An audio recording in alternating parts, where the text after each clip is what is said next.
అయితే ఇక్కడ ఉన్న వాళ్ళందరిది మీది కూడా ప్రేమ కథే అని విన్నాము, అందరిది అని చెప్పారు. నేను అప్పటికే అడిగాను, కోన వెంకట గారిది కూడా లవ్ స్టోరీయే కదా అని. ఆయనదే బిగ్గెస్ట్ లవ్ స్టోరీ అని చెప్పారు నాకు. సో అంటే మీ అందరి జీవితాల్లో కూడా రాంబాయి ఉంది కాబట్టి మా మా రాజు రాంబాయిని డప్పు కొట్టి పాట పాడి ఇంప్రెస్ చేశాడు, పడేశాడు ప్రేమలో. మీ జీవితంలో ఉన్న రాంబాయిని మీరు ఎలా పడేశారు? ఒకసారి మళ్ళీ పడేద్దామంటే లైవ్లో ఏం చేద్దాం అనుకుంటున్నారు? నేను మాత్రం కాలు అడ్డుపెట్టి పడేసా నడుస్తుంటే. నిజంగా నేను డిగ్రీలో నేను క్లాస్మేట్నే లవ్ చేసా, తన్నే పెళ్లి చేసుకున్నా. వావ్. సో అప్పుడు నాకు తను రాంబాయ్ కాదు కానీ మా లైఫ్లో దావుద్ భాయ్ వచ్చాడు. సో ఆ దావుద్ భాయే మా మామగారు. సో ఆయన లేకుండానే పెళ్లి చేసేసుకున్నాం గుళ్ళోకి వెళ్ళి. అంటే చేసింగ్లు అలాంటివి జరిగాయా సార్ మీ పెళ్ళప్పుడు నిజంగానే? జరిగాయి, చాలా జరిగాయి. అది కూడా ఇక్కడే జరిగింది, కామారెడ్డి నుంచి తీసుకెళ్ళి లేపుకెళ్ళి పెళ్లి చేసుకున్నా. వామ్మో, మామూలు యాక్షన్ లవ్ స్టోరీ కాదు ఇదైతే, క్రేజీ అసలు. ఇప్పుడు మీ రాంబాయికి ఏదైనా చెప్పాలంటే, మీరు రైటర్ కాబట్టి మేము పాట అడగట్లేదు, చెప్తారా? అయితే స్టేజ్ మీదకి వచ్చిన తర్వాత లాక్ చేసుకుంటున్నాం మేము. బివిఎస్ రవి గారు, ఇప్పుడు మీ టర్న్. చెప్పలే మీ రాంబాయి గురించి సేమ్ కాపీ పేస్ట్. మేము అసలు నరేష్ గారు ఉన్నారు, మేము ఎడిట్ చేసేస్తారని మేము ల్యాక్ కూడా చేయట్లేదు. కాదు, ప్రశ్న మీరు ఎలా పడేశారు మీ రాంబాయిని? అయ్యో ఇప్పుడే కూర్చొని ప్రశాంతంగా అడుగుదాం అనుకున్నాను. నేను రాంబాయిని పడేయలేదండి, నేను పడిపోయాను. మీరే పడిపోయారు? ఎప్పుడు? నేను ప్రేమించే అంత శక్తి ఉంది కానీ నన్ను ప్రేమించే అంత తెలివి గొప్పతనం నాలో లేదు.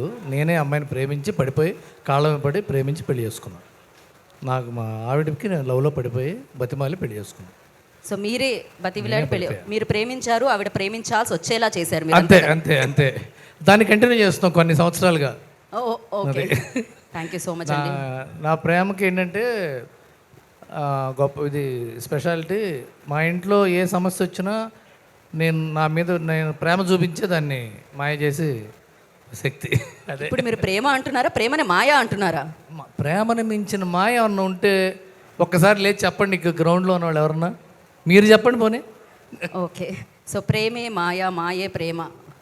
అసలు ఆయన ఒక సైగ చేశారు, అది లైవ్లో క్యాప్చర్ అయిందా లేదా తెలుసు నాకు, అక్కడికి కూడా వస్తున్నాను. బట్ శ్రీ విష్ణు గారు, మీ ప్రేమ కథ మాకు తెలుసు. అండ్ చెప్పండి, ఎవరు ప్రేమించారు, ఎవరు ప్రేమించాల్సి వచ్చింది, ఎలా జరిగింది, మీ రాంబాయిని మీరు ఎలా ఇంప్రెస్ చేశారు? ఎలా అంటే యాక్చువల్లీ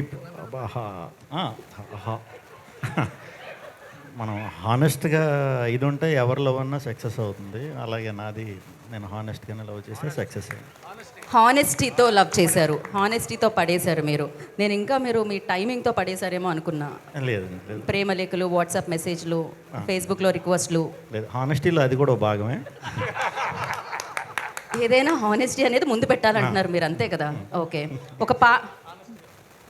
ఏదైనా హానెస్టీ. ఓకే, ఇప్పుడు రాంబాయికి ఒక పాట డెడికేట్ చేయాలి అంటే, మీ జీవితంలో ఉన్న రాంబాయికి, మా రాంబాయికి కాదు, సో ఏది చేస్తారు మీరు?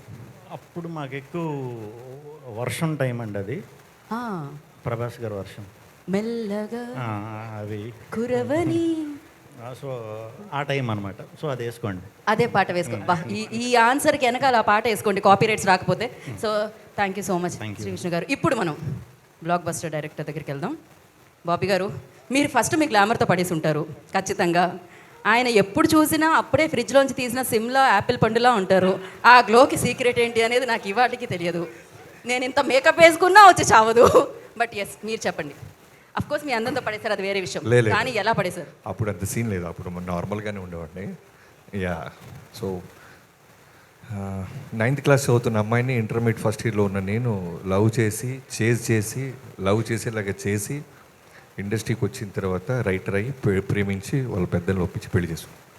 ఓ మై గాడ్, ఇక్కడ 9వ తరగతి ప్రేమ కథ అన్నమాట. తూనిగ లవ్ స్టోరీ. బట్ పెళ్లి చేసుకుంది మాత్రం తర్వాత, మేజర్ అయిన తర్వాత 2002లో మొదలెట్టి 2011లో 2001. యా, డేట్ సరిగ్గా చెప్పబోతే మళ్ళీ మా ఆవిడ ఇంటికి వెళ్ళిన తర్వాత బట్టలు బయటేస్తుంది. సో 2001 ఆ టైం డన్. సో మీ రాంబాయికి ఏదైనా ఒక పాట డెడికేట్ చేయాలండి. ఇప్పుడు ఆయన అన్నారు వర్షం టైంలో అని, మీది ఏ టైంలో? త్రివిక్రమ్ గారి సినిమా నువ్వే నువ్వే ఉంది కదా, శ్రియా అండ్ తరుణ్ గారిది. సో ఆ సినిమా పాటలు తెగ వింటూ నేను ఇమాజిన్ చేసుకుంటూ ఉండేవాడు. ఒక లైన్ బాబీ గారు, ఒక లైన్ మీరు చెప్పినా పర్వాలేదు. నేను పాడితే మొత్తం వెళ్ళిపోతారు, వద్దండి నేను తీస్తా. విజిల్ ఏంటిది విజిల్కి నాకు Stage, తెలియదు. stage. ఒక్కసారి విజిల్ విజిల్ విజిల్ బాబీ గారు ఒకసారి విజిల్ వేయాల్సిందే. విజిల్తో పాడతారా? విజిల్తో పాడాలి.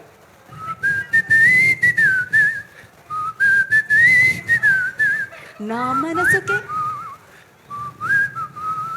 ఓ my god, crazy. So Bobby గారు థ్యాంక్ యూ, శ్రీ విష్ణు గారు అండ్ కోన వెంకట గారు, వివిఎస్ రవి గారు థ్యాంక్ యూ సో మచ్.